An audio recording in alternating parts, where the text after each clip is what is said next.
Okay, so I've actually known Walt for most of my life. When I was a little kid, Walt helped to build my parents' home in Beckett, Massachusetts in the early 90s.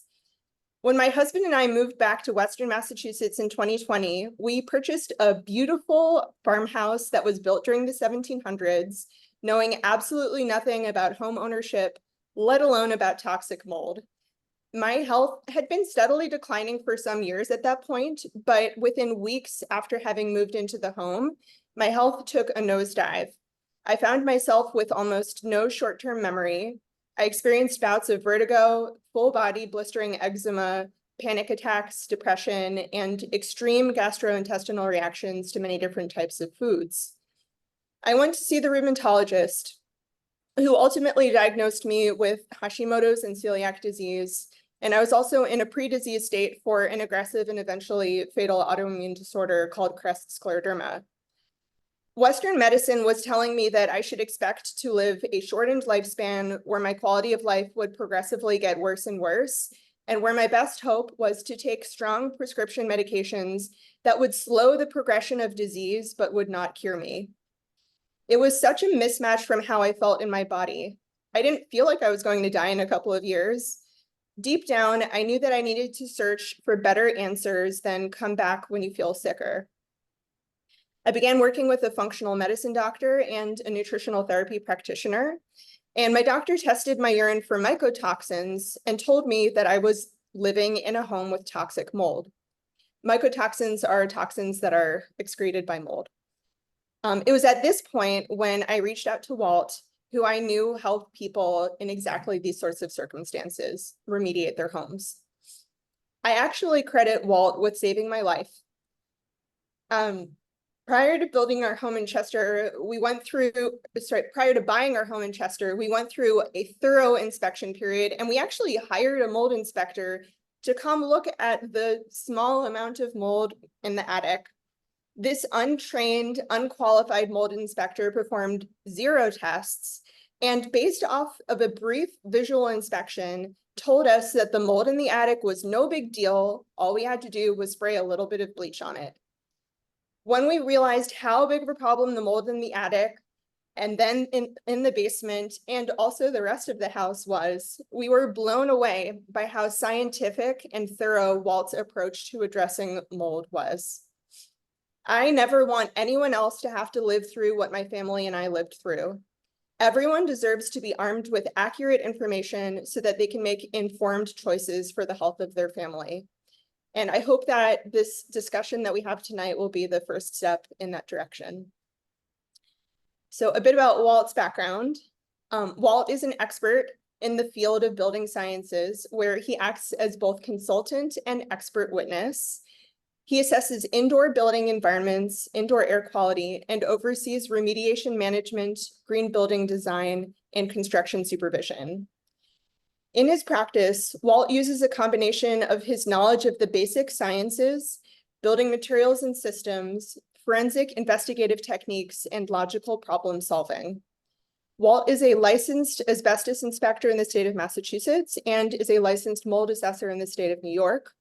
He has acted as the primary consultant in over 5,000 building science assessments, both commercial and residential, over the course of 30 years. And notably, he was an expert witness in a case involving the Springfield, Massachusetts courthouse.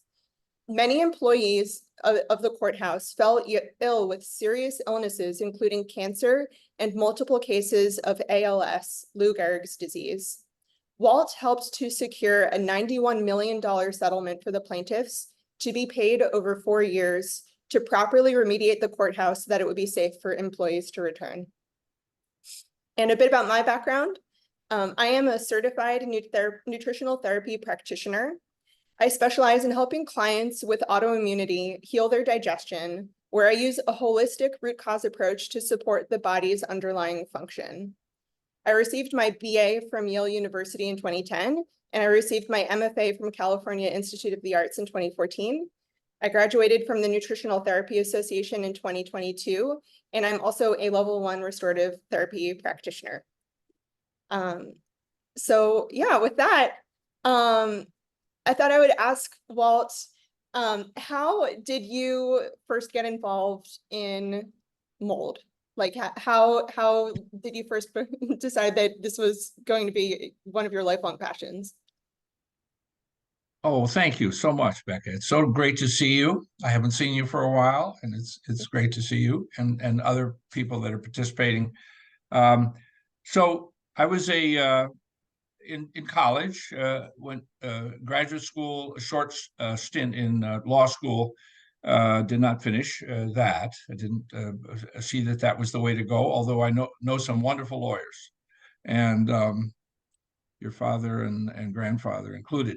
The point is, I left and to do other things. And what I did was I started building, and I started building way back then. Buildings that may have been called green buildings at the time. People call them green buildings now. We called them earth friendly or non-toxic buildings at the time, which is similar to what goes on now. And there was a an importance of efficiency because it was the first oil crunch. I'm dating myself now, but it was back in the 70s and early 80s. And and immediately we tried to do things which would be conducive to health in buildings, not just save energy, but also things that were healthy, non-toxic, low VOC, of course, things like that. And so, along a building a career, I learned many things. I was involved in details of all the buildings, not just sitting in an office and directing, but actually in the trenches and doing. The first three houses I designed and built were published. The first five I didn't subcontract anything, so I was intensely involved in the buildings themselves.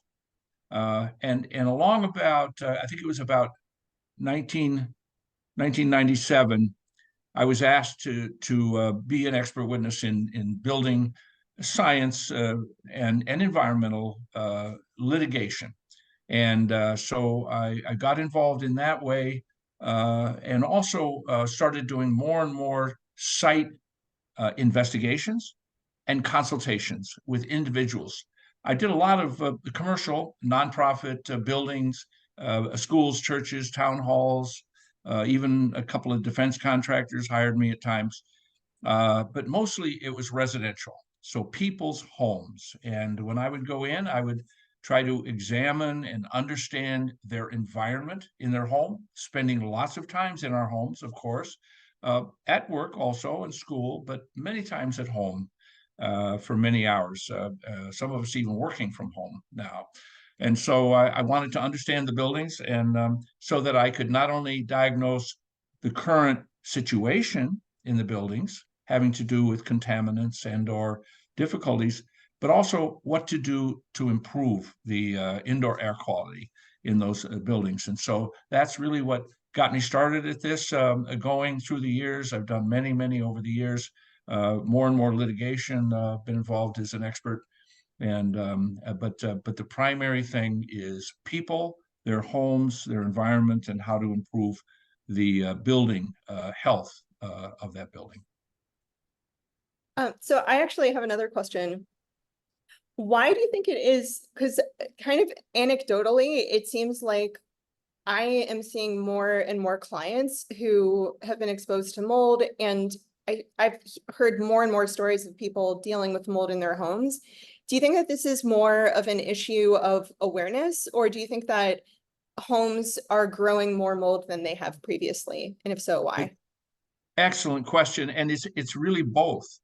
Like a lot of other things, our science and medical investigation with people's health does turn up more of the data that is involved in understanding health.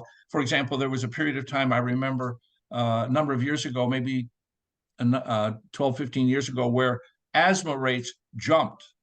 And people explained that actually they were diagnosing better at that time, asthma. It hadn't been, but it's true that buildings now are tighter. So buildings are tighter. We're intentionally trying to make them tighter. Um, Also, moisture, of course, we're going to talk about the fact that mold and fungal material is caused by moisture and excess moisture. And so buildings that are tighter and that may have still internal inputs of moisture and sources of moisture. We know what they are. They're bathroom, kitchen, laundry, basements, many times, crawl spaces, this kind of thing. But also we breathe out moisture, and we cook, and we supply moisture into the air. And buildings are becoming tighter. And even older buildings, we're putting storm windows on them, and we're tightening them up for energy because it's expensive to heat buildings going forward. So that's another reason that I think we're seeing more of it, but also people are starting to read more. They're starting to understand more. I can imagine going back and some of my early investigations. I think I had one couple one time in the Berkshires, and I remember hearing from the family that the husband and wife had died in bed, both in their late 90s, living in a home that had a dirt floor in the basement. It was a beautiful, wonderful home, but it was very old school, old fashioned. I could see his tools down there. I could see what they had done as a family, and I thought to myself, well, boy, those are some strong genes there. Those are some tremendous genes. Could they have lived longer? Maybe they wouldn't have wanted to, but they died with the people that with the other one that they loved more than anything. But the basement was subject to fungal growth in that basement. In fact, there were mushrooms. I remember this particular case in the corners where there was some wood touching the soil. There were some mushrooms, which of course is fungus, along with mold, mildew, and other things. Even lichen that you see on the rocks in the woods is fungal material. There's more fungal material by weight on Earth than all other living things combined by weight. And so it's starting to insert itself into our understandings of our daily lives. And so that's, I think, another reason that this is happening. It's in the news now. The mold is in the news. Yeah. So when David, my husband, and I purchased our home in Chester, we had a little bit of mold in the attic, but a little bit of mold that was visible. But at the time, we didn't really understand what we were even looking for. And so there, in retrospect, there were a lot of signs that there was mold in that house. I mean, we should have been tipped off, it's from the 1700s, it's an old farmhouse. How could it not have mold? But I think a lot of people are really shocked to find out that certain things are abnormal. And one thing I remember you saying that has always stuck with me is that air should have no smell. And that was when it really clicked for me, like, wow, my childhood basement smelled very musty. My house in college, the basement was very sketchy. Like, I don't think I have lived in an environment without mold in my entire life once I pieced that together. And I was wondering whether you and yes, I see a note. Can you put questions? Yeah, definitely put questions in the comments and we'll get to them at the end. But yeah, I was wondering if there are any common misconceptions about what causes mold, or like what is mold, and what comes to mind, like the biggest misconceptions that you find when working with clients. Okay, let's work around the edges real quick. I've had people tell me that contractors, they go and they do something, they remodel something, they open building a new kitchen for someone, and they take away the cabinet that had the sink base, and they say the wall behind it, they opened it and they say, I didn't see any mold. And so they close it up and they put back the kitchen cabinets that cost thousands of dollars. So mold can be non-visible. And let's just start real quick, some basics, if you don't mind. So mold growth, fungal growth, requires three things. It requires spores, which are the seeds of fungal material. We know they require a food source, which is anything with a carbon atom, anything organic, so to speak. You can get mold growth on dirty fingerprints on glass, not very much because there's not much food source, but even that tiny amount, and then moisture. And moisture is the one thing that we can try to control. And so that's the key, really, is the moisture. We build our houses out of dead plant materials. Any of the wood in a beautiful, even older or newer home, if that wood was out in the forest, Mother Nature would be digesting it slowly but surely. Leaves take a couple of years, twigs, trees take decades, but she's breaking it down and she's recycling and she's removing those materials, the complexity of those materials, and making them more simple so that we can have new life and new growth and new activity on Earth. So those are the things that are necessary. Now, when a spore alights, let's think about it. It alights on a surface which has sufficient nutrient material and there's sufficient moisture. There's a thing called a CFU, colony forming unit. Well, just as it says, it's the beginning of what might be a multiplication that will then become larger. So I sometimes talk to people about what it must be like from the satellite to have a single home with an outdoor light, and the home isn't visible generally, maybe someday. Right now, though, if there's a corner where a number of houses are together, and then eventually it's a small a grouping, and then eventually a village or town, then that becomes visible. And it's the same thing with the fungal material. There's the CFU, colony forming unit. It multiplies, and if it comes to be that there are thousands, it slowly becomes visible, maybe as a spot or as several spots that then can grow together. It can look like a soft patina of tiny particles on a wall or on a material where fungus is growing, but it can also be invisible. Many colors, many types are there. And so that's one thing, is that it's not necessarily visible. Another thing is, because moisture is important, it's not just things that become wetted, like by flooding or leakage or these kinds of things. It can also be condensation, which isn't also necessarily visible. If you pull a glass of ice water out of the refrigerator, it's going to sweat. But also there's condensation on materials, to say it scientifically, below the dew point. What is that? Temperature of air, the amount of moisture in the air, which is relative humidity, and the temperature of surfaces. So temperature of surfaces in a basement, in a crawl space. Yesterday, I was in an apartment building that was built of cement block, beautifully painted on the outside, plastered on the inside, no insulation, zero.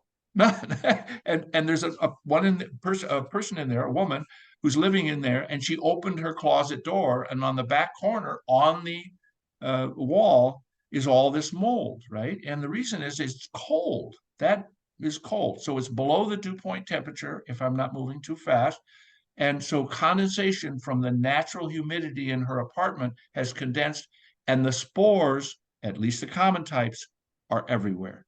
And so they have condensed, and eventually, and I took my flashlight and I viewed the mold across, close to the wall, and she could see that the little pieces of the fungal growth actually had a height to them. They were growing off the wall like little trees, and they had a slight yellowish to greenish color. And she gasped, because but it was the dew point. So moisture of any kind above a certain level, and we can talk a little more about what that level is, because it can be important, but it's dew point or it's direct wetting. The EPA actually says anything damp above 15% moisture content for 48 hours is suspected at the beginning of fungal growth. That's shocking. And it doesn't mean that we're in trouble, but it means that that's the beginning, and that's what we have to prevent. So when something becomes wet, we try and dry it below a certain level within 24 hours or less than the 48 hours. So I actually have a question about that, because when you're describing, okay, over 48 hours with the relative humidity above 50%, that basically sounds like summertime on the East Coast. And so are you saying that, like, what would happen when we open windows in the summertime and the humidity outdoors floods in, and the humidity is well above 50%? are we creating mold growth when that happens?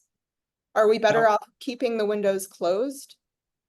Okay, so the relative humidity can be higher if materials are warmer. So in the summertime, we might have 80% relative humidity coming in. We want to open the window, it's fresh air, but it's very humid. But if materials are warm enough, and they will be on a main floor, second floor in a home in the summertime, it's hot outside, it's warm inside. But if that air is pumped into or allowed to enter the basement or crawl space or a space which is below ground, the ground temperature might be in the 60s, in which case, or even lower. And so in which case there could be condensation in our basement. That causes what we call basement syndrome, which is fungal material that is a cooler environment, and is condensation that we can't see, but that is present and causing mold growth. So we have to be a little careful with the numbers, because I would tell people maybe keep your basement below 50% with dehumidification and source reduction. And then they go upstairs and, oh my goodness, it's above 50% relative humidity, but it's warmer. And so that's okay. And in the summer, we can do that. If we're air conditioning, the walls can be cool, and even in the summer. And we can have condensation on walls that are cooled by air conditioning, mechanical changes, and then we could have mold growth on that. The American Lung Association had mold on their walls with their model home in Connecticut about 12, 14 years ago, because they were air conditioning and they were using what's called an ERV, which brings in fresh air but does not dehumidify it. And they got themselves in a little bit of trouble there because it was a lung association, right? So with mold. So the numbers, we have to be careful of the numbers. We want to use the notions of condensation, moisture levels, but in a way which is reasonable. So. I definitely want to go back to having a conversation about these different types of air conditioning units. But I want to talk about more like fundamental stuff first, and then we'll go into the nitty-gritty with that, because it really blew my mind understanding more what these different types of air conditioners do. But yeah, so I wanted to ask you, so I have a bunch of clients where I suspect that some of their symptoms are either the result of current exposure or previous exposure to mold, and there are some classic symptoms that are associated with that.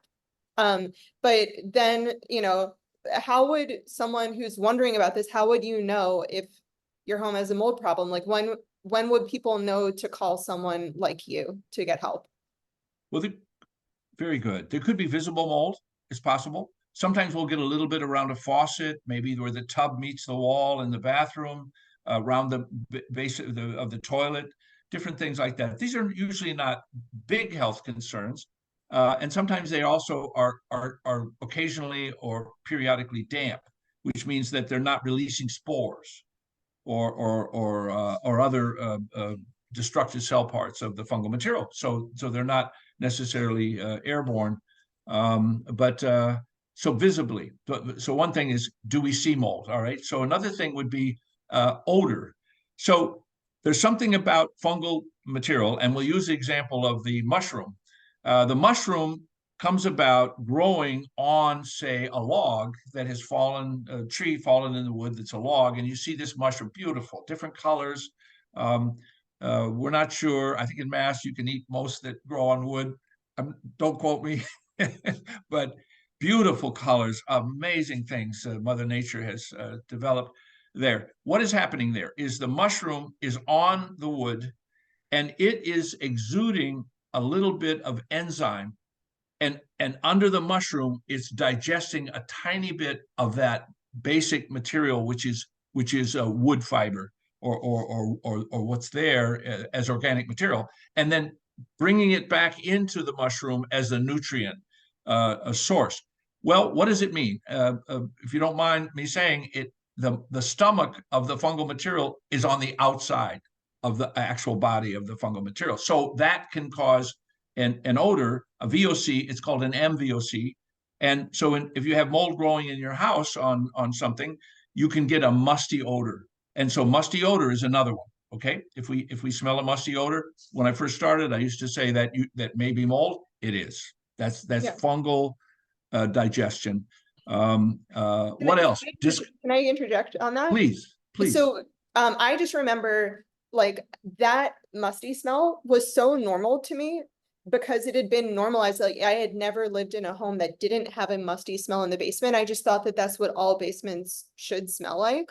And I didn't realize that that wasn't okay, that that actually, maybe that was common, but that that's not actually normal and not appropriate for the house. So I wanted, yeah, I really wanted to highlight that for people. The basement should not smell like anything. Right. Well, I might have a cedar closet that Well, yeah, smells like yeah, that and that's different, but it shouldn't smell maybe musty. right. Yeah. And and there may be other things which are conducive to interest in life rather than difficulty. But mold is it can have you're going to explain the types of things that can happen from mold and mold illnesses and things, but it does have a negative effect and it can be deadly. It can actually be deadly. People say, well, mold is everywhere and nobody died and all this, but it can be really deadly. And we're going to talk about some of that. You actually included in this document that we distributed, you used the passcode Versicolor. And we're going to have to get into that because recently I've been telling people that's the most dangerous mold known to man. I mean, known to humanity. And we're going to talk a little bit about that. And you have a particular concern about that. But the mustiness is a giveaway, and we should think about that. It's a deterioration of organic material. Were there any other red flags that come to mind where people would know, okay, I have a real problem? I heard you say, if there's mold that forms in the shower or mold that grows on a faucet, or if you smell the basement, those are some common signs. But yeah, Yeah. like would that also extend, like if you smell in your laundry, for instance, if your laundry smells musty, would that also be mold? Absolutely. Recently, I've had people diagnosed or their homes diagnosed because they've gone to friends or family, and the friends and family tell them that their clothes smell like mold, Wow. and they go back to their home, and some call me, right? Because I didn't think so, but I may have something like that. So that right, absolutely. The odor, the MVOC can then reside in the soft tissue of a building and also in your clothing, and your bedding and these kinds of things, and on surfaces. It can also plate out on surfaces that are not porous, that are semi-porous or non-porous. So that's something, now there are other things, one more category, and that is stains and discoloration. So if someone is in an apartment and they see that the ceiling, has a stain of a certain type, many times brown or discolored, at first it may even be darkened, where the color of the paint is darkened because it's wet or damp. And if something is damp, remember now, for a period of time, then you're going to have fungal material that's going to develop there, because the spores, at least the common types, are everywhere in the environment. They're in your sock drawer, they're in bank vaults, they're in operating rooms. They're everywhere. Not very many, and hopefully not the types that are more toxic or pathogenic, but they are everywhere, because it's a big job. Mother Nature has to digest everything. Yeah, I actually thought of one other sign that I can Okay. recall where I knew that there was a problem in our home. And that is that I started to notice that our possessions were growing mold on them. And that's a really big red flag. Like we knew there was a problem then when David's leather shoes started sprouting mold in certain areas, but that's definitely not normal to see that happening. I hope that other people would realize that that's an issue too. Yeah. Um, Good. Okay, so what you interact with people that have difficulty, and sometimes you feel that there is a part of their concern which may have arisen because of their environment. yeah. And mold maybe what part of that is mold these days? I mean, I'm sure they need fresh air too. They need less particulate matter. They need clean air in other ways, but mold is an issue, I guess, for you, right? Yeah, so you're asking like what's are some classic symptoms I see in Yeah, people? yeah. Yeah, so it really can manifest differently in different people. And I think I like to say that mold is the ultimate gaslighter because you can have two people in a home in the same family and one person's sick and the other person isn't. And it can cause a lot of cognitive dissonance because how could one person be fine in this environment and the other person not be fine? So I think depending on the person's genetics, their previous exposure, if they have a history of trauma or anything like that, the body can react very differently to the same toxin exposure. And yeah, I mean like so some classic symptoms that I see with people are it's really common to have gut disturbances. So a lot of the times people will say, oh, I have so many food sensitivities. I have to be on this special diet where I remove all of these foods because I can't tolerate them. And as soon as I hear that, I'm like, okay, well, that's symptom management. Why is it that the innate immune system is super pissed off right now? It's not going to be really pissed off for no reason. And oftentimes one of the underlying reasons is current exposure to mold or even previous exposure to mold. When one's previously exposed to mold, it can colonize in the sinuses and then in the gut. And so even after someone's left a moldy environment, they still can continue to feel sick if their body doesn't have the proper nutrition and resilience to fight off that colonization. But yeah, some other symptoms, like one really big one is high cholesterol, which is something that we completely normalize as a society. High cholesterol is not a root cause. I actually think of high cholesterol in terms of liver dysfunction because the liver is responsible for producing 80% of the cholesterol that's in circulation in the body.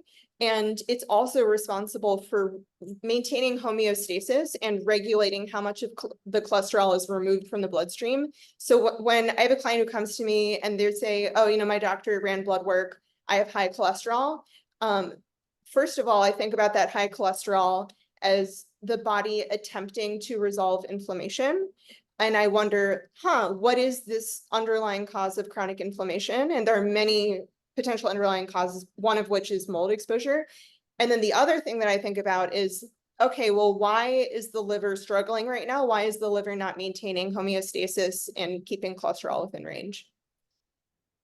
But yeah, there are a bunch of different, sorry, I'm trying to think of like other red flags, like definitely like skin rashes. Like in retrospect, my symptoms were so classic, like the full body eczema, constipation, diarrhea, depending on the person, one or the other, or even alternating constipation, diarrhea, mood disturbances and memory disturbances.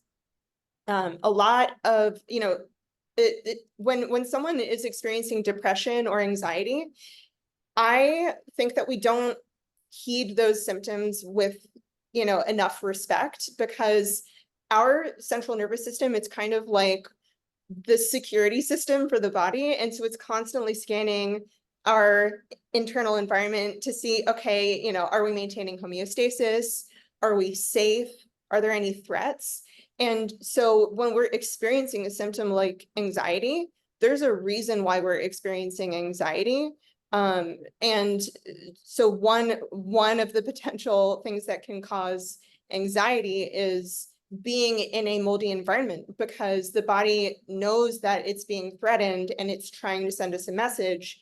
But if we are not in, like, if we don't have the ability to understand what our symptoms mean, then they can be really inscrutable and we can relate to them as scary and maybe like the body's trying to attack us or, you know, that sort of thing. But it's really actually the body is attempting to communicate that we're not safe and something needs to change. Yeah. So we shouldn't ignore what our body is telling us sometimes, right? Or many times, I guess. The body Yeah, knows. The body yeah, knows. yeah. I think symptoms, it's really difficult because symptoms are frequently really unpleasant.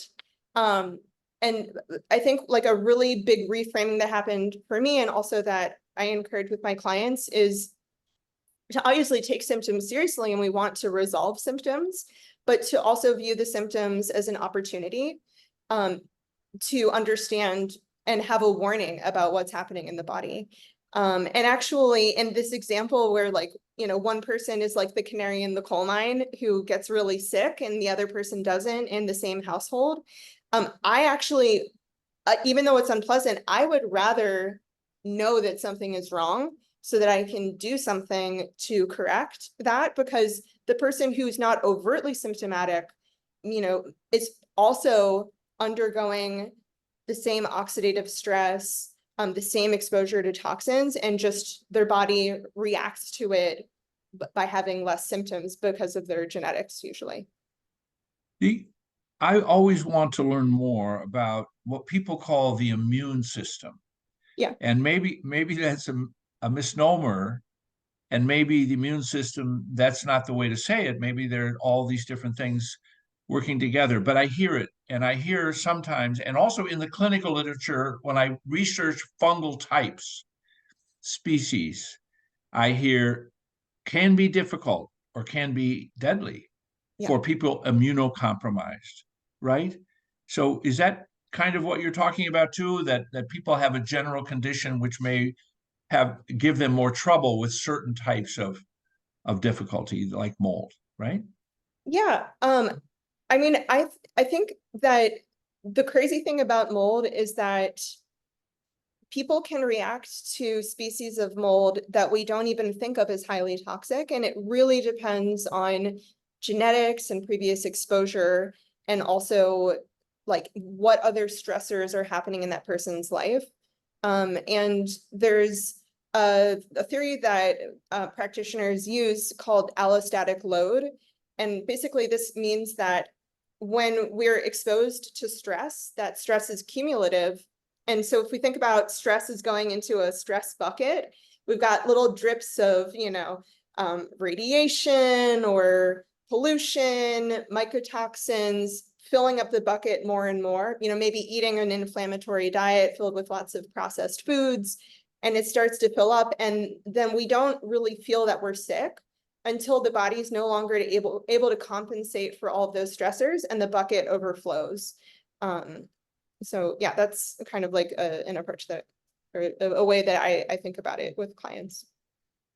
Yeah, I want to talk just real quickly and maybe go down deep a little bit on how bad it could be, and Yeah, then yeah. talk about what what Well, what can we transition into talking about the Springfield courthouse? Because that okay, was so all right. shocking to me when I heard about it. And I know that you were involved in this case where numerous people fell ill, including multiple people had ALS. And it was the same species of mold that was present in my family's home and David's in my home. So that was really shocking. It's an unusual case, and it's but it's good to understand. It wasn't good for what was happening over the years. This was building up that there were these unusual amounts of particular illnesses or areas of illness like cancer, ALS. I think at one time I heard that there were multiple cases, even beyond the two judges, that were a particularly part of the subject of one part of this. So I'm going to tell you what happened. So they got upset. They said that it's the environment that's doing this to it. People left. One of the biggest parts of the courthouse was the part that is the registry of deeds. And she left. Miss Coakley Rivera, she left. She said, I'm not going to be here anymore. I can't subject my people to this. She must have had 40,000 square feet in that old courthouse building. And she left, and she was doing her functions in other towns, in libraries, people were having trials. The judges were having trials in malls and libraries and in public buildings, and people, and so the state came and they said, look, we're going to clean things up. We're going to check it out. And they did. And that was maybe 3 or 4 years ago. They started doing something. And then 2 summers ago, I think it was, we had a really moist summer, and particularly in the courthouse.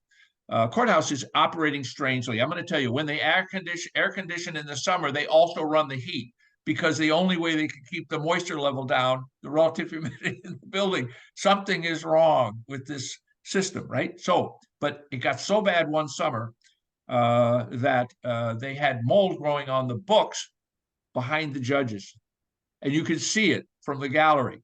And so, okay, that's it. And they said, we want something done. So the state paid hundreds of thousands of dollars to come in for companies to come in and clean accessible surfaces. Nothing inside the areas where there had been leakage, window, wall, roof leakage over the years. And so they did that, and people were not satisfied with that. And so there were lawyers, of course, in the courthouse, Western Mass Bar Association, and they said, we're going to sue. So it was a class action lawsuit by the workers and the people that came to the courthouse, but also judges and attorneys.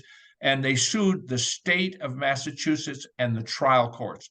The trial courts in Massachusetts, all of them, whether it's a probate, whether it's civil, criminal, district, appeals courts, are all under the auspices of the Supreme Court of Massachusetts. They make a decision on hiring, on my understanding, on hiring, on where they spend the money, how they go about. And they did that specifically because it was necessary that they abide with court rules, and of course that they know best. So the Supreme Court. So they sued the state of Massachusetts. These people, using the attorneys from Western Mass Bar Association, they sued at one time they thought maybe that lawsuit might have to be the trial might have to be in a different state, and they were considering Rhode Island at one time. But then finally they said, look, let's kick this right up to the Supreme Court of Massachusetts. Let's have a trial and let's find out what's going on. So they called, these plaintiffs called me, and I went in for 11 hours with 7 people, and I did all this sampling in the courthouse. And what I did had never been done before, which before it had been, and we can talk a little bit about this, but it was air sampling using aerosol cassettes and then comparing the inside with the outside. Many of you may know how that is traditional for insurance claims and for people that do this kind of work. But I did something different. I used PCR DNA laboratory analysis, which gave me species. So it wasn't just Aspergillus, it wasn't just Penicillium, it wasn't just Stachybotrys, it was 2 Latin names. And if you remember your science class, 2 Latin names means species. Now, there are hundreds of species. I don't want to shock you, but Penicillium, and of course, one of people say, oh, penicillin, well, that's true. Great things come from fungal materials and from natural plants and things on Earth. But penicillium, when someone sees penicillium under a microscope and identifies penicillium, there are no less than 700 species of penicillium. And of course, the technician is well trained. Particularly, I have a great laboratory that I work with, but still, there's lots of different species. But if we do genetic testing, which is PCR DNA analysis, you've heard that with COVID-19. That's what we use to determine is COVID-19 not another type of virus. It's genetic. Remember, DNA is that helical molecule, huge, complicated molecule that contains all the information about ourselves and about other animals and also fungal material. Now, the DNA, the genomic list for fungal material, which was published in 1996, has become even more complicated every single year. We know more and more about it, and now we can do this. So what I did is I went into the courthouse and I took 3 different kinds of sample. You don't have to remember this stuff. Dust, I took air, and I took swab samples, and I sent them to my laboratory, and they did PCR DNA analysis, and they gave me a list of the species. And where in that corner office where 2 judges had died of ALS within 5 years of each other. One of them had been a marathoner and was relegated to a wheelchair and then passed away in the same office. Now, people thought that was strange. That was crazy, right? And so, but people had gone in, certified industrial hygienists. The state of Massachusetts had plenty of money to hire anybody they wanted to in this lawsuit. And they had people go in and they said, we found Aspergillus, which is a genus in the air, but there's Aspergillus outside. And I thought, well, there's so many different kinds of Aspergillus. Yeah. We did the species, and it came out Aspergillus versicolor, which at the time I read in one peer-reviewed clinical study that it's the most dangerous fungal material currently known. And it was high in that one office, a little bit elsewhere, few smatterings, but in that office, it was very high. And I put that in my report to the Supreme Court. And I'm not a doctor. I didn't make medical pronouncements, but I put it there and I showed that there had been clinical information that said that Aspergillus versicolor had been linked to neurogenetic illness, which sounded a lot like ALS to me. And it was very sad. And that's what we did. So we did genetic testing there, and going in to the mediation in the Supreme Court in Boston area, the defendants, which was the state of Massachusetts and the trial courts, said their position. Looking across the table from these attorneys from Western Mass was, come on back, you silly people. I don't know if they used that word, but they said, we have cleaned it. We don't see anything, and there's nothing there. And their position was, oh yeah, look at this. And so they read the report, and eventually the decision was that they'll spend $91 million over 4 years. Yeah. Now, what does it mean? It means to clean up the existing courthouse, and then it means also maybe tear down and build a new courthouse, or build a new courthouse, move to that courthouse as soon as it's built, and move out. A lot of people haven't come back. Coakley Rivera, the Register of Deeds, has not come back. Many other people have not come back, and people are still complaining about being ill there. So it was ignored, and then we did good science, I believe, and that, in fact, they even asked me to take their samples in the courthouse. They couldn't figure out how to do the defendants did. The defendants in the case asked you to take the samples, right? Yeah. The state of Massachusetts, it was $1 million lawsuit, and they quietly kind of leaned over and said, would you take our samples too? Yeah. So I love this story because there are so many components of it that are really illustrative of problems that, you know, a residential person would have the same issue with, and exactly what you're talking about, where you know, originally the state of Massachusetts was taking air samples that were not species specific, they're genus, just the genus, and they're saying, oh, well, there's Aspergillus outside and there's Aspergillus inside, so there's no problem.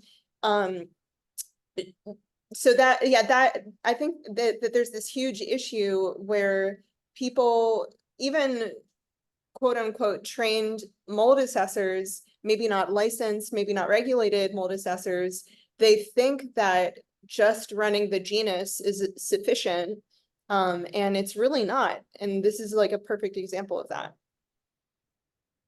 It is. And the CIHs that they had on the other side, these people with CVs as long as your arm, you know, they had all these organizations they were members of, and they'd done all this work and everything. But when they got their certified industrial hygienist position, was a number of years ago, so many of them, right, the best ones, and we weren't into the period of time where we were using the genetic testing, and air sampling can be very helpful. Uh, Sometimes I say, well, look, yeah, okay, there's a raccoon in the garage. Okay, well, let's get rid of the raccoon, okay? And someone says, well, was it a southern spotted raccoon? Was it a female? Was it no?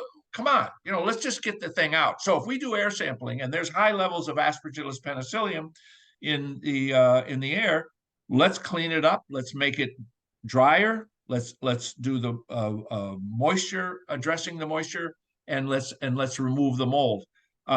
But if there is a health concern, if someone has been diagnosed as having illness, people that you're treating possibly, those kinds of folks, they may want to know the species because they may want to say, this happened in your home, not at your office, in your car, someplace else. This material is there, and that dovetails, maybe not perfectly, but it dovetails with the symptoms and the difficulty that you're having, and that can be helpful there. So we do air sampling. Sometimes we do surface sampling, and we do only to genus. I want to talk a little bit about that. So that's done by microscopic examination by a technician who is trained of all these different kinds of mold, not thousands, but many different kinds, and they're very good and they're accurate. My lab I found to be extremely accurate, but the genetic testing is, and it costs more, costs a little more, but sometimes we need it for that. I want to say one thing about the clearance evaluation that happens almost always after mold remediations. Yeah. Oh, and can you define what clearance is for people who don't know?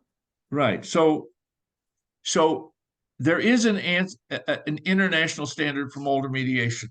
Okay, it's news to even remediators. Some of them I'm not going to name, and it's called. You don't have to remember this. The IICRC S520 Standard and Reference Guide for Professional Mold Remediation. It's available to anyone. It's an excellent document. There's an organization called the American, ANSI, American National Standards Institute, and this is the ANSI standard that what I named, the IICRC, since 2008. So it's used around the world by WHO. It's used in Europe, many other countries. And in there, condition 3 is actual fungal growth. That's condition 3. That's what we call it.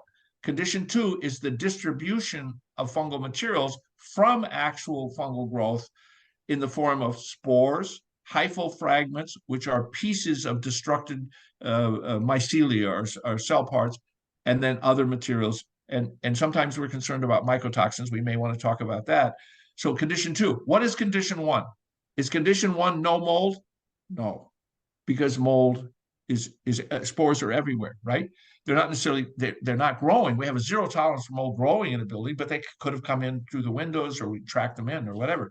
But condition 1 is a normal fungal ecology for a similar space. Now that's tautological, sounds like circular reasoning. I have to determine that and other people at times, but it's a return to a reasonable fungal ecology. And I hope that in almost every instance, that's also one that is not unhealthy for average people and even for people that are slightly immunocompromised or have other illness. Four people are redlined by the EPA. Infants, the elderly, very elderly, people with immunocompromised conditions, and recent surgery. Because molds can also colonize the interior of the body, aspergillosis, other things. Also, there's one very bad fungal material, scapulariopsis, that can actually make a epidermal infection, dermal infection, which can be very, very serious. So there are things that can be really difficult for molds. But what they do is, in most instances, clearance is sometimes comparing the molds and the amount of mold in the air indoors to what's outside, because the outside air quality is still the default quality. Now, it turns out right now in Massachusetts, not in LA, but in Massachusetts, it's freezing. And Mother Nature has clamped down on almost everything outside, except for wonderful, clean, oxygenated air. But the molds are almost gone. Now, if I want to compare an inside sample that I took yesterday or today to the outdoors, it's unfair. It's not fair, because never would we have quite as good indoors as that. So what we do is a non-complaint space. This is a little bit of detail, but we do a non-complaint space. So if I'm in an apartment building and there's someone who's having trouble because they have mold and because they have past moisture issues, I might compare air samples in their space, not to the outdoors, but to a space where people are not having difficulty or where they don't have the same indicators for fungal material. And that's called clearance. When I reach the level of condition 1, I have to say, I believe that mold remediation has been successful, or mold remediation is not necessary in accordance with current thinking. Mm-hmm. Yeah, so it might still be problematic for people who are very sensitive, and there's something called chronic inflammatory CIRS, chronic inflammatory response syndrome, which basically means like once you've had a reaction to mold, you're much more sensitized to it. And I think this actually happened with me because in our house and then in my parents' house, which was 45 minutes away, we had the same species of mold, Aspergillus versicolor. And really with that, you really don't want to have any amount of that. You don't want to breathe in any amount of that.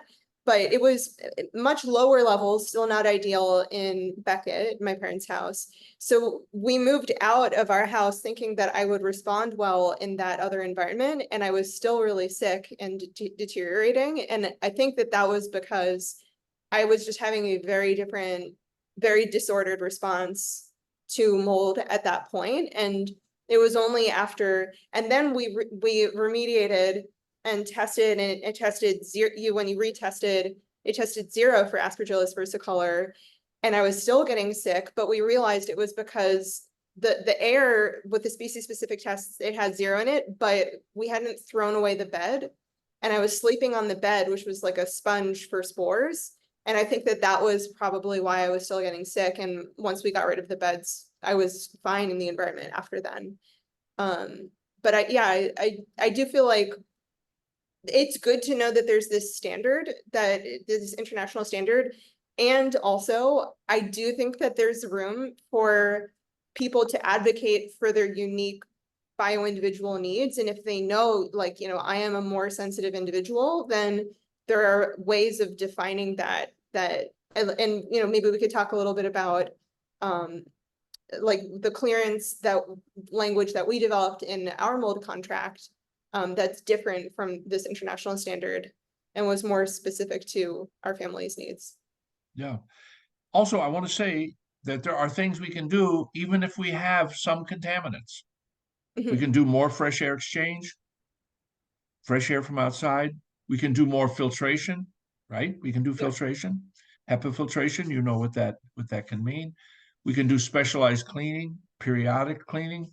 We can simplify our environment so that there are not as many reservoirs for contaminants, carpeting, bedding, extra porous materials, fabrics, curtains, other sorts of things, not to get rid of them. We want a florid, wonderful, beautiful life, color-wise and other ways, but to try and get rid of, the 26 cardboard boxes that we feel like we got to keep in the basement, or all the materials from the family that they won't come and get, for old people.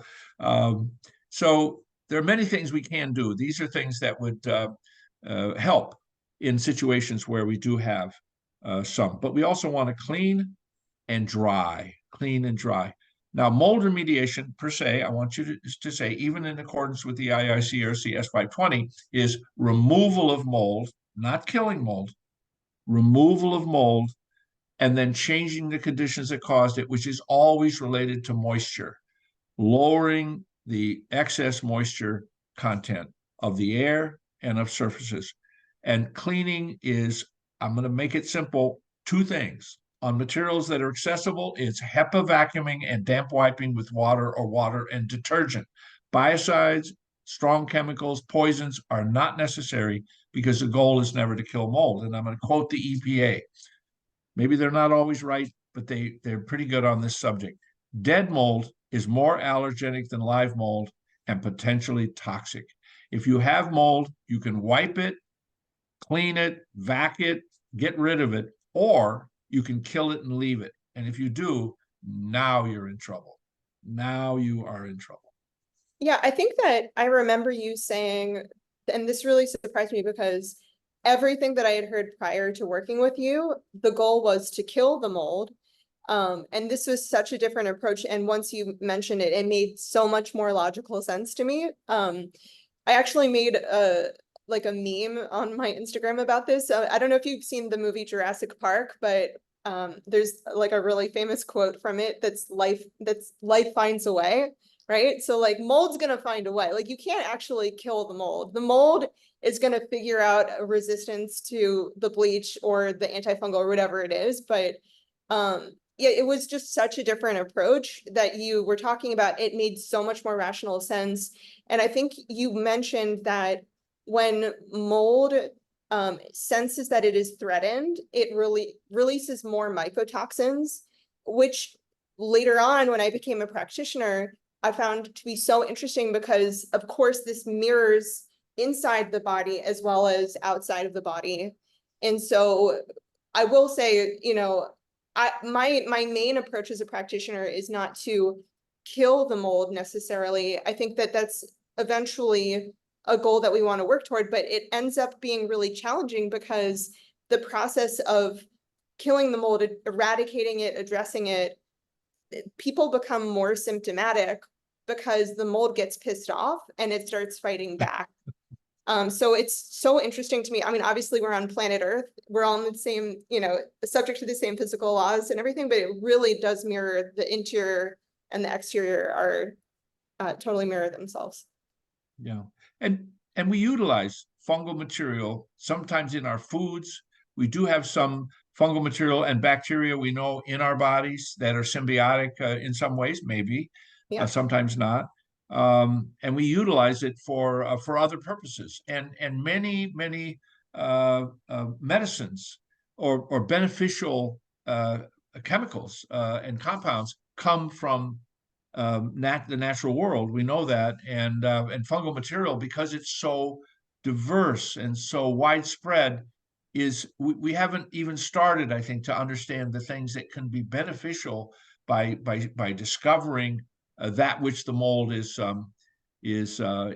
holding and which it develops. Let's talk about mycotoxins for just a second, and then we can move other ways if you want to. So mycotoxins, what are they? Okay, these are things very simply that are low molecular weight objects that come from and with the development of fungal material, but are not necessary to the development. In other words, it isn't needed by the fungus to have these mycotoxins, and the mycotoxins are very simple materials, almost impossible to find them in the air, but they're almost always attached to a particle. So it could be a spore, it could be a hyphal fragment, it could be other things, a piece of dust, household dust, or something else. And the mycotoxins that are exuded by the development of the fungal material or created by that development can then be in the air. And the mycotoxins are where science and medicine, correct me if I'm wrong, Becca, but science is now looking for that which is the acting material sometimes in the human body and also on parts of our bodies and organs and things. It's actually the mycotoxin that's working on that that the fungal material has developed. I want to name a couple famous ones. Do you mind? Yeah, go for it. Okay. So Aspergillus versicolor creates a material. Took me a while. Strigmatocystine. Strigmatocystine. Okay, say that 5 times.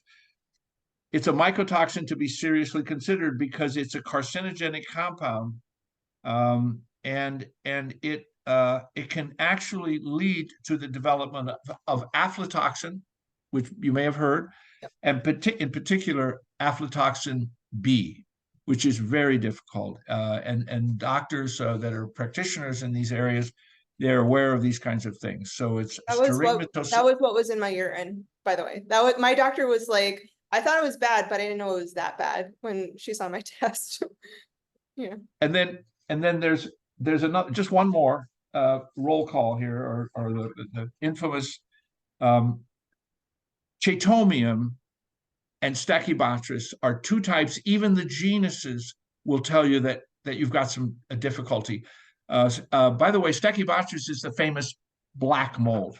Yeah. And that was listed as a cause of death of those infants in Ohio in 1985 and became famous because of it. There's still disagreement as to whether it was the final or total important cause of the death of those preemies that were in this hospital. But Stachybotrys, and when you go on the web or the internet, Facebook or something, and people are talking about molds, if they say the word black mold, you know two things immediately. One is they don't know much about mold because there are thousands of species. The most common mold outside is Cladosporium.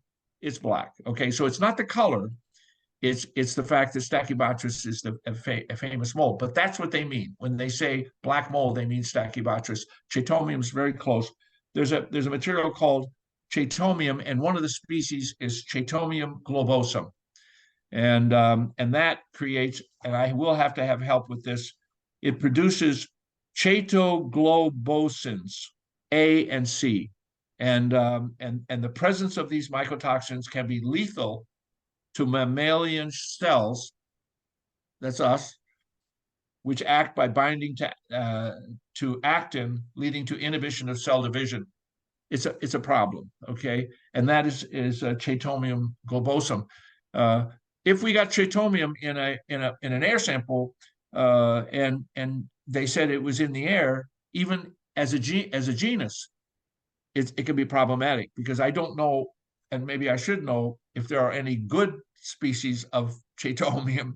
Right now, I don't know any, and the same is true of Stachybotrys. So some of these, whereas Aspergillus, Niger, not so bad. Ustis, maybe in your garden, and other places, is not. So the speciation or the species, knowledge of species can be very, very important, very interesting. And of course, this is a burgeoning field of clinical interest, because we're surrounded by these materials. They can affect us, and so there are people that are working very hard. I hope it's all funded. I hope we can get funding for pure research involved in these kinds of things. And most of us are not going to ever be affected by this. I hope that in normal situation, we have mold, we clean it up, we dry things, we keep it drier, and things are better. Yeah. Yeah. I think that for the majority of us, thank goodness, knock on wood, the majority of us are not going to develop ALS from mold exposure. But I do think there's like a gradation, and I think that there are a lot of health problems that are normalized, like, for example, high cholesterol or hormonal troubles, digestive troubles that are normalized and that are actually the result of this mold exposure. So, so can I ask you a few questions? Sure, yeah. Okay.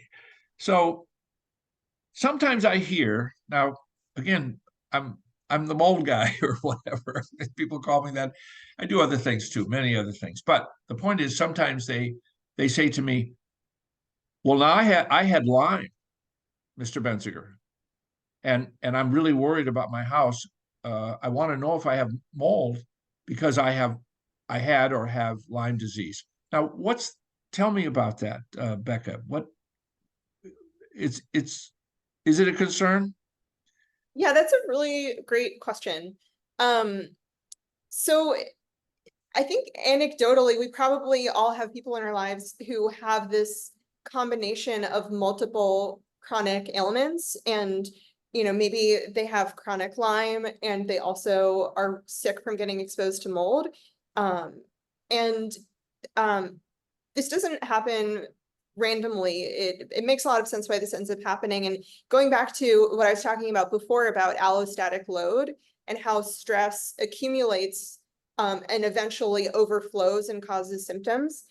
So I think that it's really interesting how we can agree that not everyone who gets a tick bite and who gets exposed to Lyme will get sick, which is really interesting.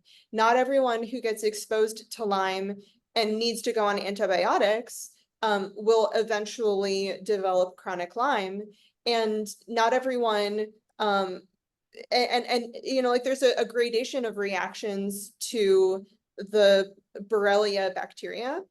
And we can understand this from the perspective of like, well, what are the other stressors on the immune system? Why is the immune system not able to keep up with the Lyme infection and keep it at bay? Because, you know, many of us are like, there are so many different ways that we could theoretically be exposed. There are studies that show that we can get exposed to Lyme from mosquito bites. There are studies that show that Lyme can be transmitted from mother to baby. And so, and even that Lyme can be transmitted in sexual fluids. So there are so many different pathways of exposure. I think a lot more people are exposed to Lyme than we really know about. And what actually ends up mattering is the people who suffer from chronic Lyme and who are symptomatic. And it's, you know, similar with mold, where you could have, maybe you could even have identical twins, but, you know, one twin suffered some sort of horrible, tragic event that led to a PTSD diagnosis, and then the other didn't have that same trauma. Then they're in a house with mold. One twin gets sick and the other doesn't, and you know, it's not genetic. It's really the result of the one twin's increased level of stressors, where their body's no longer able to cope with that anymore. So I think that the reason why it ends up being so common for people to have these pairings is because of that. And then also a really wild thing that I learned is there are scientific studies, and this is one of the reasons why I am so passionate about helping people's digestion as one of the first healing priorities, because there are studies that look at parasites and worms that come out of a host and contain mold and mycotoxins and contain Lyme bacteria. And so if, you know, if we're thinking about it, like those Lyme bacteria that are inside of the body of the parasite are resistant to eradication. So, you know, maybe someone tries to eradicate Lyme the conventional medicine route, where they're put on antibiotics, or they're on herbs, or whatever they're doing to try to resolve Lyme. The Lyme is not going to fully resolve because there's this reservoir of infection where the Lyme is resistant to and not exposed to those eradication agents. You know, that's why one of the reasons why people don't fully recover. And so it is kind of, I like to think about the gut as a compost pile. And we really do. We've got like our fungi, we've got our worms, we've got, you know, a lot of different bacteria churning and breaking down. You know, mostly this is to ferment our food and to create beneficial compounds like short chain fatty acids, and to transform vitamin K1 into K2, you know, like all these, you know, really important biological processes. And we get a lot, we wouldn't be able to survive without having our microbiome doing a lot of that work for us. But the compost pile can go really sour, like it can go really wrong, and it can turn into this grotesque orgy of like parasites and Lyme and mold if people have the wrong sort of toxic terrain, because maybe they've lived in a really moldy house. Yeah. So the digestive system, the digestive process is one of the most important really in the body, right? They're all maybe work together and they're all linked, and there's so many different organs, but it's one of our relationships with the outside world, which is almost constant, right? I mean, Yeah. daily. The reason why I prioritize digestion and I'm so passionate about it is that unless we're receiving nutrition in an IV, we rely on our digestive system to absorb all of our nutrition. And I think that when it's working well, or even if it's working like marginally well, we can really take that for granted.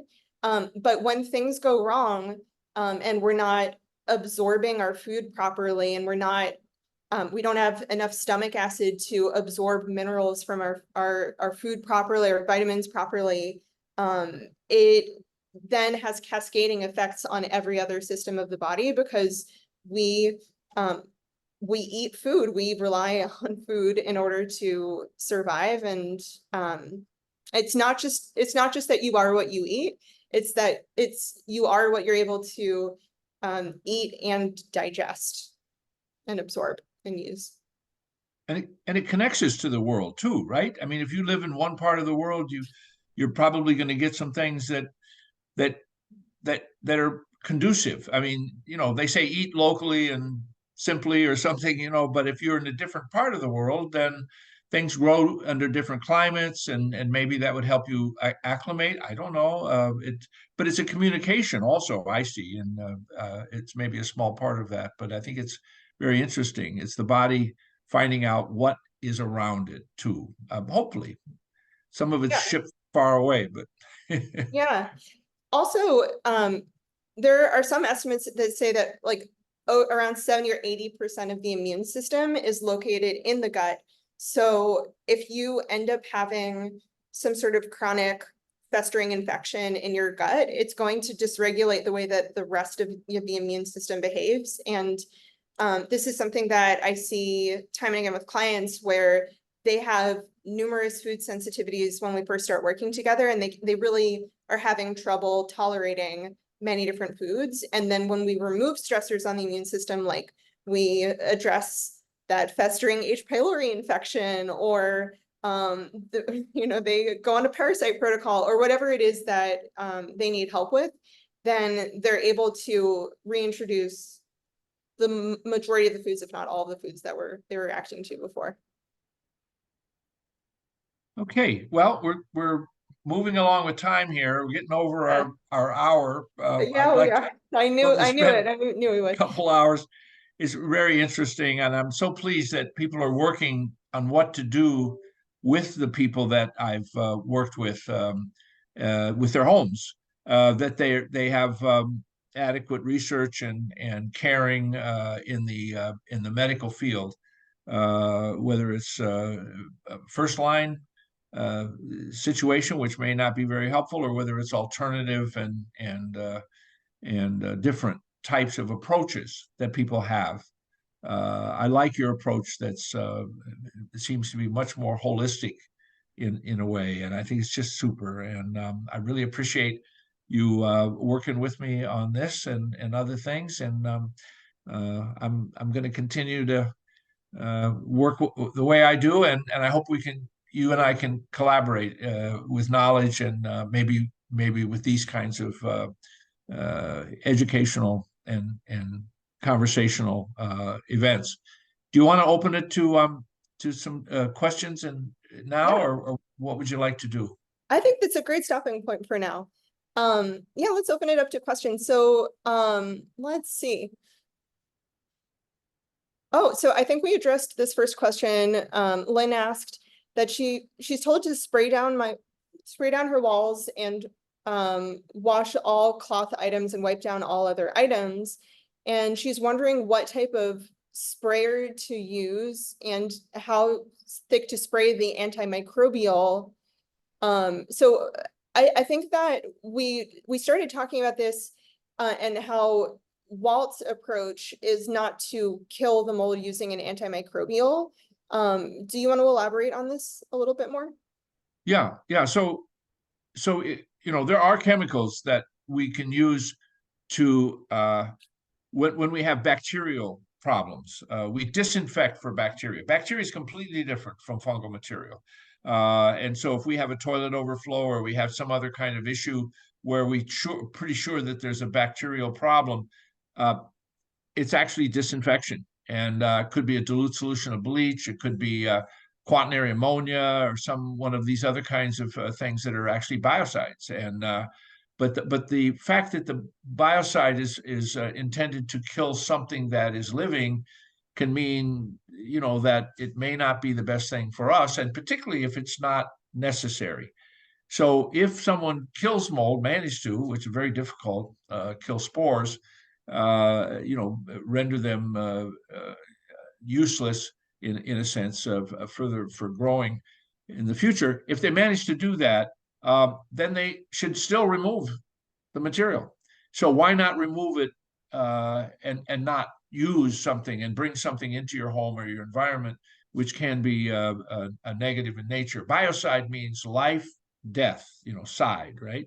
Suicide, whatever. So chemicals are not necessary. Now, I think one reason there are these fungicides and biocides are proliferate is because many people are interested in participating in folks' concerns about mold, and someone at a distance can't come maybe and help you clean your house or keep your house dry or help you in that way. So they would like to have a product or even a machine that would do what doesn't need to be done. Ozonation, for example, is one example of that. Ozone over 0.05 parts per million oxidizes human lung tissue, is a damaging material. But some people make ozone generating devices, and some people believe in them, believe that they're helpful in regard. They can also harm infrastructure. If you have a fine painting or some kind of other thing that's sensitive, you can actually destroy it, the surface Or of even it, like using plastics and foams and ozone. stuff like that. Yeah, Because the ozone is so reactive, it can degrade those materials. rubber gaskets, insulation, wiring, Yeah. electrical insulation, things like that. All right. So someone's saying, what do I spray when I see mold? Well, I would clean that wall, clean that object, clean that thing using the HEPA vacuuming or damp wiping with water and detergent. Sometimes some of the authoritative suggestions, elbow grease, the word elbow grease. In other words, you may have to scrub, you may have to work hard. Sometimes on wood, wire brushing can be helpful. But once all particulate matter is removed, there is no more mold. Now, stain can remain when the mold is gone. If it's been the enzymatic digestion that I mentioned previously with mushrooms and other types of fungal material, and there could be a stain. But if it doesn't wipe off, it's not mold. Now, sometimes mold occurs behind things or within walls if there's a leak or something, or infiltration under a window if it's water's gotten down in there, roofing materials in an attic. And sometimes we do need to expose those materials that became sufficiently damp to support mold growth. We need to expose them so that we can clean them. If materials are porous, paper, cardboard, drywall, fiberglass, sometimes if they're moldy or compromised, we have to remove them. But we need to do it under controlled conditions so as not to spread the spores and everything else throughout the house. And that's called containment. And we do it for lead and asbestos also. So, but mostly it's cleaning. If you can expose the material, if it's semi-porous or non-porous, you clean it, the mold is gone, and then you keep it dry. Or there may be some other removal that's necessary. But I generally don't. I occasionally I'll say something to someone like, if you paint the roof or the ceiling of your outdoor porch and you had mold previously because there's some dampness and this sort of thing, if it's not going to be a negative aspect for humans, I would put a little bit of fungicide in the paint, which would help to discourage the fungal growth, but it's not going to be a negative effect on the human beings, which are directly below because it's in the outside air. Do you see what I mean? In other words, sometimes that could be interesting and helpful. But indoors, usually I want to discourage, and the authorities discourage the use of biocides or other materials to kill mold. It's almost impossible to kill it. They opened a sarcophagus recently that it was sealed with beeswax in Egypt, and totally sealed for 2,300 years. And there was a mycologist present. He asked if he could drill in before they did that, and there was this living, viable colony of Aspergillus niger that had not seen the outside air or any other input for 2,300 years. It's got a life of its own, so to speak, and we want to get it out where Mother Nature can take care of it. So to me, this sounds really complicated, and like, I just wanted to clarify, when we're talking about like setting up containment and removing building materials and stuff like that, that is when people should call Walt. People should not try to do that on their own, because you can really make the problem worse by trying to fix something. You're actually probably going to end up spreading the problem around the house and exposing yourself to these materials. So I wanted to clarify that this isn't really something where you want to DIY address mold in your home. Yeah, okay, so another question. With global warming, is there more moisture in the air? And we had lots of aspergillus and other spores in our air in almost every space when we had testing done. And I think that maybe they're asking, is this linked? Well, so there's aspergillus, of various types outdoors. Aspergillus and penicillium, cladosporium, and then there are many types of fungal material. Indoors, when we take air samples, we find Myxomycetes, which is slime mold, which is in the forest right out there.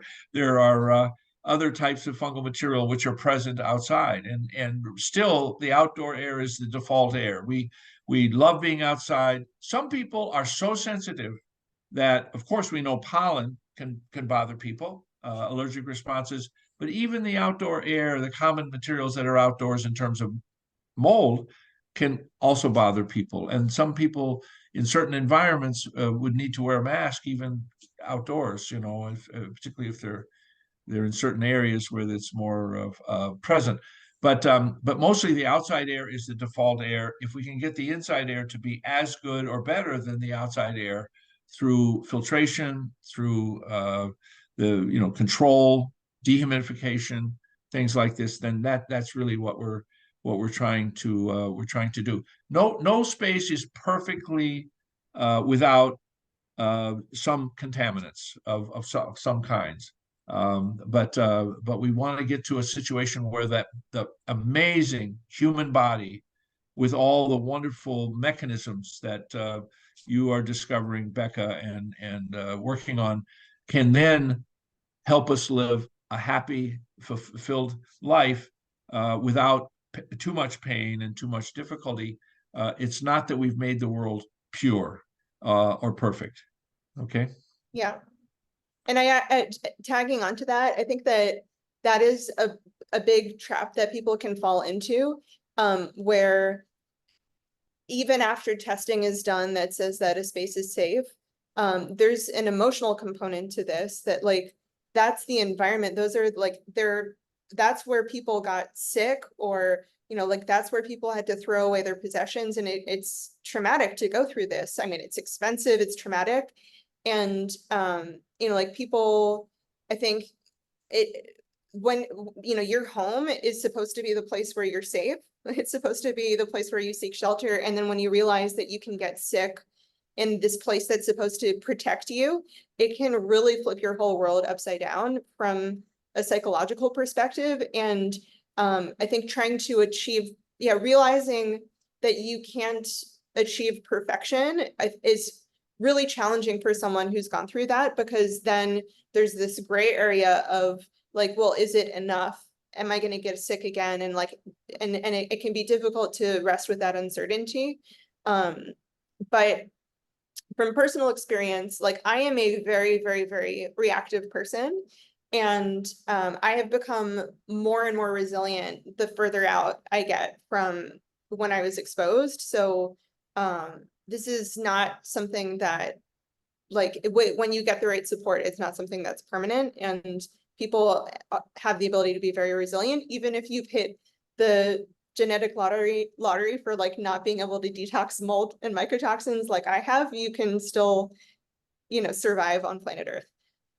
Okay, so moving along to more questions. I'm gonna skip some questions that are like a little bit repetitive, or like that I think we touched on, but there was a little bit of a question about specific types of detergents, would it be okay to use something like essential oils? But yeah, I think, yeah, what would you say about that? I think that's similar to the previous question about what, like, do we want to use tea tree oil or bleach or vinegar, Yeah. what's the best? Yeah, so there are things that have more effect and some things that have very little effect, but that can be beneficial in other ways, you know. Uh, but like tea tree oil is, I think, I don't know as much as you probably do or other people do about it, but I know that it can be a disinfectant, and yet it's of natural source, right? It's a natural sort of material. Some people talk about using vinegar as a cleaning agent. I think it can be sometimes good as a cleaning agent because of what it does. The reason we use detergent per se or soap is because it has a surfactant aspect, which is makes water wetter. It makes it sort of slippery. And what that does is in the cleaning process, the water actually becomes more effective on the surface in getting in and around and behind whatever it is that we're cleaning or removing. And so that's the reason that we use that. And sometimes, if someone is remediating in a home where someone is particularly sensitive, I'll say to the remediators or the cleaners that are working there, I'll say use the owner's own soap, the owner's own detergent. What you find, you know, underneath the sink, whatever they're using, unless it's harmful in some way, and we know that, and it isn't probably most of the time. So we can use that. And then, of course, some things have fragrances. Fragrances is part of life. It's wonderful. People that lose their ability to smell, it can be a real difficulty along with the other senses. And I think there are wonderful fragrances in the world. But many times a fragrance that's added for no particular reason except to sell a product, and that isn't, those are more chemicals that are not necessary. Yeah, or to mask To that there's an issue. Yeah, Yeah. yeah, exactly. Yeah. I So, also, I wanted to add, like with tea tree oil, it is a natural antifungal. However, just because it's natural doesn't necessarily mean that it's safe. And it has an estrogenic effect on the body. So it acts as an exogenous like xenoestrogen that disrupts the endocrine system. So, and I mean, obviously there are worse culprits, like I would say, like probably BPA, phthalates, and PFAS are worse culprits in terms of endocrine disruption. But, you know, yeah, like what I'm gleaning from you is that the goal is not killing it. But the reason why you'd use the soap is to have the surfactant quality, so it's better able to physically remove the mold. You're not killing it, you're physically removing the mold body. Yeah. yeah. Okay. Oh, what were you gonna say? Sometimes, go ahead. No, go for it. I was, Well, yeah. so I have a number of companies that I work with that are mold remediators. There's a whole bunch of companies that are call themselves mold remediators, and I'm worried about those things because right now there's no mold law in my state, Massachusetts. In other words, no government oversight. There's no licensing, no certification. I think I told you recently that New York, as you know, and I have a license to assessment in New York. There's a licensed remediators in New York, New Jersey. What are the others? A few other states, right? Texas. There's a Texas law we've been watching a long time. Now, it doesn't mean because there's a law that it It's a works good one. Yeah. or that it works well or that there aren't difficulties. But we don't have government oversight. And so sometimes that means that anybody kind of jumps into a field if they think there's money to be made. We all need to have income. And there are companies that invent things or do things. But I have 5 companies currently that I work with that do this properly. And when they go in, they need to observe those things that are in the IICRC S520 and containment and all that kind of thing. Maybe it's simpler. Maybe there's no demolition at all. Of course, sometimes there is in a bad case, but there's cleaning. And what I do is I say to them, remove all particulate matter. And they look at me and they, that's it. And it really is, because if you remove all particulate matter, you're also removing all the mold. and maybe some other things. You don't want to hurt anything. You don't want to disturb any, things that are valuable to the owner. But if you remove all particulate matter, that's easier said than done. Yeah. And but that's really what's necessary, not adding to the difficulty by bringing something in the house that has a skull and crossbones on it or has an EPA number. When something has an EPA number, it doesn't mean it's useful for any purpose. The EPA isn't saying that. They're saying we want to know where that is because that material needs to be it could be dangerous. And when there's a truck that tips over and there's a whole bunch of something, I want to know what the EPA number is. So when something has an EPA number, it can mean that it has negative effects. So there's a question about mold that's growing on sheetrock, and how do you remove spores from sheetrock? Okay, well, sheetrock is a porous material. It's paper on both sides with gypsum in between. And so when you have porous materials, you might be able to clean it and you might not. And sometimes if it's all involved, moldy or compromised, then it may have to be removed under controlled conditions, certain portions of it, right?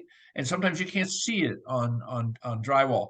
But if you can, without degrading the usefulness of that material, that drywall, if it's superficial, if the moisture came from our side, meaning condensation, or water or moisture from our side, not from the backside. There's a big leak in the wall and it's even worse on the other side of the drywall. No, but if it came from our side and there's not much there, you can clean it. Now, if cleaning it removes all the mold and there's still a stain, then you might paint it. You might prime it and paint it. And that might be sufficient. But sometimes when we see mold on drywall, it means that there's even more behind it, or there are moisture conditions that are going to cause the necessity for the removal of the drywall. Fiberglass with mold on it, there's really not much you can do about that.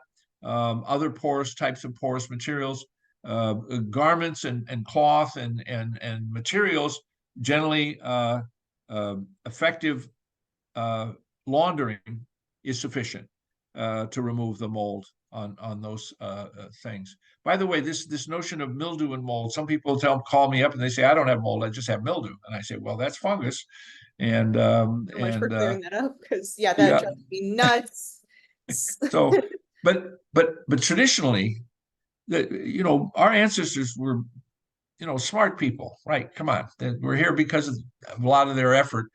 And sometimes when mold was on fabrics and it was the lighter types of fungal material, some of the Aspergillus and Penicillium types are light colored, white, almost white, not quite pure white, but to yellow and green. And that mold they would call mildew.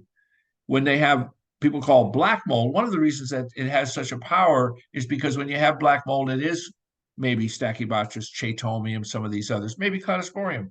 But it's a different type of formulation that causes that deep color. And sometimes it's also on wood, degraded wood. And people think of that as being a structural issue rather than just something that you can launder or that you can clean. So that distinction is there, but it's still fungus. Yeah, and something that I remember, before you gave me my my teachings on mold and I understood more about it, like it's something that I thought was normal was, like in grout in, a kitchen or in a bathroom, and you have that one spot where it keeps growing back and it's like black mold that keeps growing back. I thought that was just mildew and that was normal.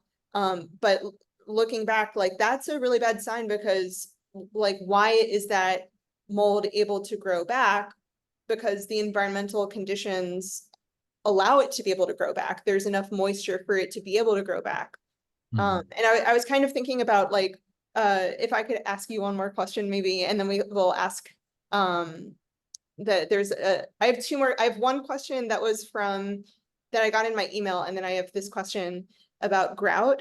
I was wondering if you have thought through like how to make a mold-proof home. And something that I thought about was like, if I built my home from the ground up, I would try to make a bathroom with as little grout as possible. And like, with You know, like that, like sort of thoughts like that. I don't know if you have like a bucket list of how you'd Yeah, want to make a mold-proof home, yeah, but yeah, have you thought about that? yeah. I've been asked Okay. to do that kind of building. Okay, Yeah. and I've had pretty good sized project, and one of the things was no organic material. So no organic material, no drywall, no wood, no nothing. Now that's a crazy idea because I like wood. I like building with wood. If we keep it dry, I think it does pretty well. But that actually was asked of me recently, that there be a home that could not grow mold. Now, even dust, dirt, debris, kind of material that that can be the source of fungal material, or fungal growth. So you still have to keep everything dry. But if we wanted to have a little less complexity or ability to absorb moisture or produce moisture, these would be really the main things. And then beyond that, it would be filtering the air, uh, adding fresh air from outside, filtration. Right now, we're working on the some ways of using activated charcoal or carbon to remove materials. I believe that eventually we'll be able to remove some VOCs, maybe bacteria, viruses, other kinds of things, using carbon, which is the most friendly element, and it bonds to other things. It grabs hold of stuff that come in contact with it. And we're working on some filters like that, which might be very, very helpful. So there are things we can do, after the building is built. And again, I love wood. I have wood in my house, and I built my own home with a lot of wood, and I like it very much. But we try to keep it dry. Sometimes we fail. Sometimes the window is open. Sometimes we spill something. Sometimes a pipe will leak, and then we need to dry it and we need to clean it up. But a totally free home, mold-free home, it's up to us. Yeah. It's up to us and the management and the controls too. So So I had one question from another platform. Someone who wasn't able to attend live, wanted to ask, they know that they have some amount of mold in the basement. Should they be worried about that mold being in other parts of their house? great question. One of the things with building science is we try to understand the movement of air and the quality of air, obviously, and so there's a physical force called the stack effect, which is very strong, and that's it. Some people would say that it's merely convection, which is the rising of heated air, but it's moving upwards in every building. On any building, both commercial and residential, on a floor where windows and doors are closed, more than 50% of that air came from whatever is below. If it's a crawl space, if it's a basement, if it's whatever it is, and that is the case, we can understand that. Now you say, well, wait a second, what are you talking about here? Look at this floor. It's continuous from wall to wall, and there's no openings. But that isn't what's happening in a building. You take a house off its foundation, you put it in a lake, it sinks. It is not a complete membrane, floor by floor, room by room, in that house. There's lots of air movement. Now, where is the air moving from and where is it going? It's almost always rising. Not always. We can change that, but it's almost always rising. And it can move through tiny openings, slivers, cracks, crevices, depending upon the air pressure. Water always runs down a river, and air always moves from higher pressure to lower pressure.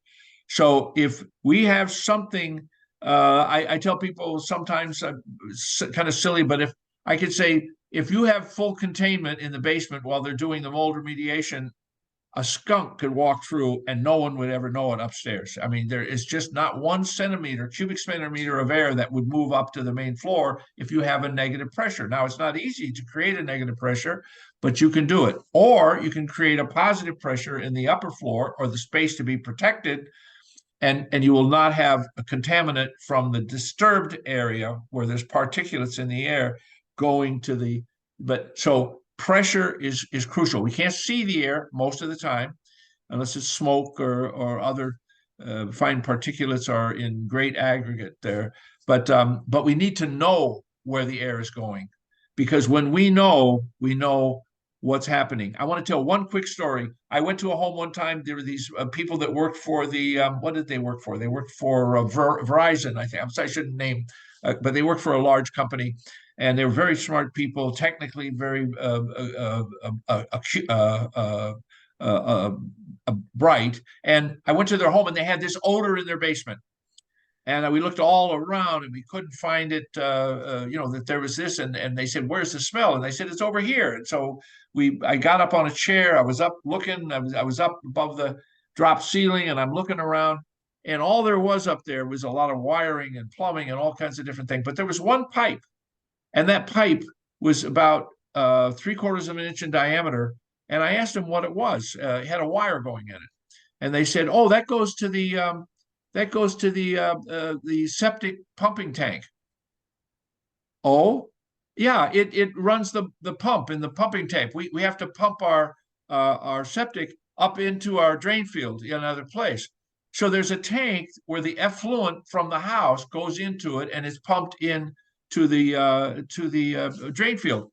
And that tube had a positive pressure in the vessel, and the air was coming through this little half-inch or 3/4 inch opening, and it was effusing sewage smell into the house in one little tiny corner of the basement, and it was driving them crazy. And what was the reason? Because it's a huge amount of opening between the two spaces? No, it was because of the air pressure. And so we need to know where the air is coming and where it's going, and we can protect ourselves during remediation if we know what it is. So going back to this person's question, the mold that's in the basement, if we're thinking about the chimney effects, Yeah. that is probably going to end up rising out of the basement into other parts of the house. In fact, someone might say to me, the odor is in my daughter's room. So we checked the daughter's room out. Sure enough, there's an odor. The odor, it turns out, after a lot of investigation, was coming from the basement, but it was hanging out at the ceiling of the basement because warm air rises and that odor had risen and was right under that floor, and that was what affecting. So that which was the source was in the lowest level, and the odor was couldn't smell it in the basement because you're walking around when it's basic, and it was working its way through the floor, and we found out that it was actually then present in the room above. So the stack effect can have that effect. Also, sometimes there are chases in a home. There's a chimney, but there's also openings for wiring, for plumbing, for venting, and those things can carry things up into the upper regions of the building.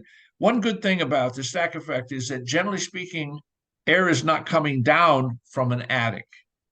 Generally speaking. Now, you can change that with a whole house fan. Some people have whole house fans in the ceiling of their second floor. It was pushing air into the attic. Somebody burns some toast, they turn on the whole house fan, it blows in. But you can pressurize the attic to the point where you're driving the carcinogenic materials, which are types of insulation, down into the building. But other than that, it's rising. You open an opening into the attic, the air rushes past you into the attic, and that's part of that stack effect. So that's one of the effects. The other one would be something that also causes a differential pressure. Could be the furnace, the heating system. Where is the return? Where is the supply, if you know what I'm saying, from the forced air heating system? It could be when you turn on the bath fan, turn on the kitchen vent, you turn on the clothes dryer, is creating a movement of air from one place to another. We can actually increase radon counts in our basement and throughout the house, mostly in the basement, if we have negative pressure from a boiler, which is burning basement air, or a water heater, or a laundry dryer. So I think that's it for all of the questions that are written down. And Walt, you've been so generous with your time. This has been an amazing talk. I hope it was helpful for everyone. And so what I'm going to do is I'm going to email out the recording to everyone who registered, and it will have Walt's and my contact information if you guys want to reach out to us for assistance. And thank you so much again, Walt. And for everyone on the East Coast, I hope you have a really great rest of your night. So nice to see you. See everyone. All right, thank you.